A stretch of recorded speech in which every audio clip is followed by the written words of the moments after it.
இப்படி போய் கேட்பான்னு நான் நெனச்சு கூட பார்க்கல. காலையில பாப்பா எந்திரிச்ச உடனே அவ்ளோ பாவமா, "அம்மா எனக்கு இன்னைக்கு 65 செஞ்சு தரியான்னு?" கேட்டா. இன்னைக்கு அவளுக்காக தான் செய்ய போறேன். அதுக்காக 1/2 கிலோ சிக்கன் எடுத்துக்கிட்டேன். இது கூட 1 டேபிள் ஸ்பூன் இஞ்சி பூண்டு பேஸ்ட்டு, 1 டேபிள் ஸ்பூன் சோம்புத்தூள், அதே மாரி 2 table spoon 65 masala, 2 table spoon Kashmiri மொளகாத்தூள், ஆரிகானோ லிவ்ஸ் ஒரு 1/2 டேபிள் ஸ்பூன் அளவுக்கு சேர்த்துருக்கேன். அடுத்து கார்ன்ஃப்ளவர் கொஞ்சமா, தேவையான அளவு உப்பு. இது மேக்னேட் பண்ணிக்கலாம். இது கூட இப்போ தேவைப்பட்டா கொஞ்சமா தயிர் சேர்த்துக்கலாம் தண்ணிக்கு பதிலா.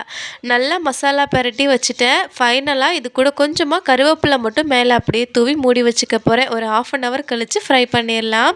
சரியா 1/2 மணி நேரம் கழிச்சு எண்ணெய் நல்லா சூடானதுக்கப்புறமா 1 பை 1ஆ சிக்கனை போட்டு நல்லா ஃப்ரை பண்ணி எடுத்துக்கோங்க 2 பக்கமும். வீடியோவில் பார்த்தாலே தெரியும் சிக்கன்ல இருந்து மசாலா கொஞ்சம் கூட பிரியலை. அவ்வளோ சூப்பராக ஃப்ரை ஆயிருந்துச்சு. டேஸ்ட்டுமே அவ்வளோ ஜூஸியாக இருந்துச்சு.